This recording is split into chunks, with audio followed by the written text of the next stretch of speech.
The original plan was to dive deep into all the major talking points leading up to the NFL draft, evaluating prospects, highlighting risers and fallers, and dissecting big board movements. But something unexpected happened in Dallas that deserves our full attention. The Cowboys have made another roster move, one that, while not flashy on the surface, might end up telling us a lot about how this front office is thinking heading into the final stages of the offseason. They've added offensive lineman Sadique to the mix, signing him to a one-year deal after a recent workout. Now, before we unpack what this means in the grand scheme of things, let me throw it back to you. If you had to sum up your reaction to this move in just one word, what would it be? Think about it for a second. One suggestion might be depth. And honestly, that word alone could encapsulate everything this signing is about. So far, we don't have much in terms of contract specifics, just that it's a one-year agreement. That's not unusual during this stage of the offseason. We've already seen cases where deals took 10 days or more to finalize, especially when teams are sorting through salary cap nuances or injury concerns. My guess? The guaranteed money on this contract is minimal, probably the league minimum, just to get him into camp and see what he's got left. This isn't the type of move where you throw real cash around. It's a classic prove-it opportunity for a player who, let's be honest, doesn't have a locked-in role and hasn't played a snap since walking away from the game unexpectedly. Yes, that's right. Charles actually retired last year. That's one of the reasons he was even available. He had won the starting right guard job with the Titans, beat out a solid competitor who's still on that roster, and then out of nowhere walked away before the season even started. No detailed reason was ever made public. It was one of those mystery retirements that seem to be happening more frequently these days. And just recently, another player who pulled a similar move ended up signing with a new team. So clearly, there's still a market for guys with upside and experience, even if their paths have been a bit unpredictable. For Charles, this isn't just a comeback. It's a battle for survival. There's no guaranteed paycheck waiting for him, and no promise he'll even make it to training camp if the draft goes a certain way. What we're seeing from the Cowboys this offseason is that there are very few roster spots up for grabs. They're likely to keep room for their draft class and maybe a handful, say 5 or 6 undrafted free agents. That's it. And that means every spot is precious. Every move is calculated. Adding a guy like Charles is probably less about making the team immediately better and more about hedging their bets. Maybe he replaces one of those undrafted long shots. Maybe he gets cut before things really get going. But at the very least, he's someone with legitimate NFL experience, which gives him a head start. What's interesting is the role he could play if he sticks. Charles brings versatility to the offensive line, and that's something this coaching staff loves. He's spent the bulk of his snaps as a guard, but he's also seen time at both left and right tackle. That kind of flexibility matters, especially when injuries hit and coaches need to reshuffle mid-game. Aside from the center spot, he can line up just about anywhere on the line, which makes him valuable insurance if nothing else. And with multiple players already competing for those interior line spots, including the right guard row, it just adds another layer of competition that could bring out the best in everyone. Now, speaking of competition, Nathan Thomas is expected to battle for a depth spot, likely more of a swing tackle role. But there's a scenario where he shifts inside depending on how others perform. Same goes for guys like Jones and Bass. You could easily see some lineup shuffling between them, or even between Charles and someone like Jack Anderson, who joined the roster on a futures contract. Earl Bostic, an undrafted free agent, is also in the mix, which tells you how wide open things really are. This isn't a settled unit, not yet. And that's what makes this part of the offseason so fascinating. These aren't names that show up in headlines, but they'll be fighting tooth and nail for those final few roster spots. And the Cowboys know that.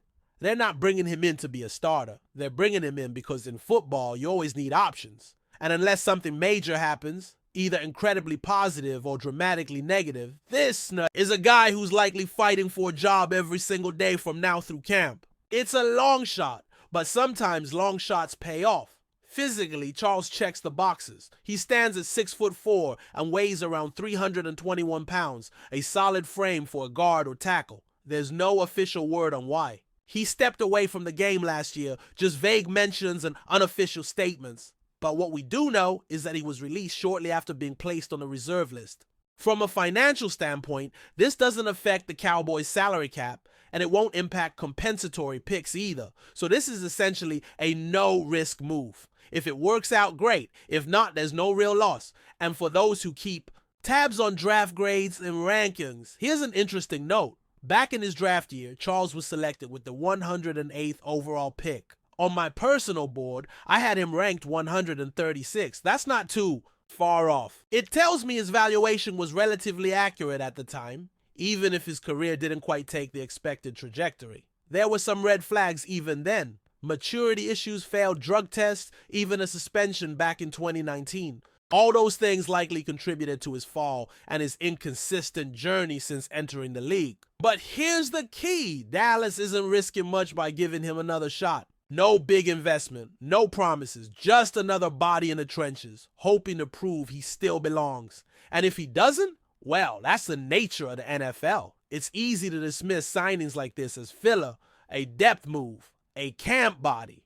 But if you follow the NFL long enough, you know how often these filler signings turn into something more. Injuries happen, players regress, coaches reshuffle the depth chart weekly, and suddenly a guy like Sadique Charles, who barely made headlines when he signed, is getting real snaps in real games. That's not a prediction, just a reality check. Depth wins games in this league. And while stars get the glory, it's often the mid-tier veterans, guys with chips on their shoulders and something to prove, who keep the engine running. Now, if you're wondering why Charles hasn't already locked down a more secure spot somewhere else, it comes down to consistency. That's been the missing piece. He's shown flashes, no doubt. Coming out of LSU, he was seen as a day 2 talent with legit upside. But off-field concerns started surfacing. Failed drug tests, questionable decision-making, and that suspension. In 2019, all painted the picture of a player whose maturity hadn't quite caught up with his talent. Teams noticed, coaches took notes, and once you get that label, it sticks, especially when you don't erase it with stellar play. Charles's arms, for instance, something that usually doesn't matter much to casual fans, actually became a small knock on his scouting report. Despite being tall, his arm length was subpar for NFL standards, which can be a disadvantage, especially at tackle. Add in the questions about his character and discipline, and he quickly became more of a gamble than a guarantee. And when players with talent also come with red flags, their margin for error shrinks. One mistake becomes two become four, and before you know it, you're labeled a liability rather than a prospect. But credit to Charles, he's still fighting. A year away from football can go two ways. It can end your career, or it can reignite your drive. And right now, it seems like Charles is leaning into that second option. He's back. He's in shape. He passed the workout. That alone puts him ahead of dozens of unsigned free agents still waiting for a call. Whether or not he sticks in Dallas remains to be seen, but the fact that he's getting this shot is worth noting. And it speaks to something deeper about how teams like the Cowboys evaluate value. They're not just looking for clean resumes or high pedigree names. They're looking for traits, for upside, for guys who can come in, hold their own, and maybe, just maybe, outwork someone who was supposed to make the team. That's what training camp is all about. And for players like Charles, it's the perfect setting. Every rep counts. Every mistake is magnified. And every success, no matter how small, is a reminder that maybe there's more left in the tank than people think. But let's also be real. The leash is short.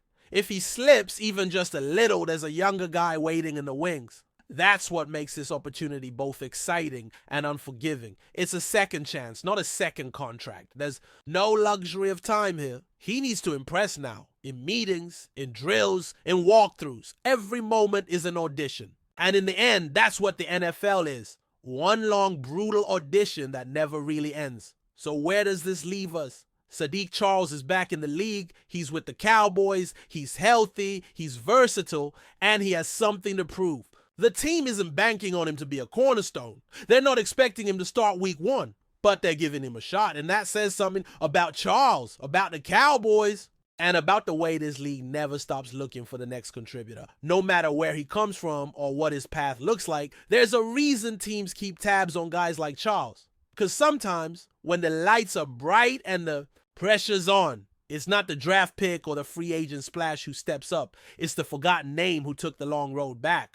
And for Sadique Charles, that road runs through Dallas. Now it's up to him to see where it goes next. But before we continue, don't forget to subscribe to our channel and give this video a like. Your support helps us keep bringing you the latest updates on the Dallas Cowboys. Feel free to share your thoughts on the news in the comments as well.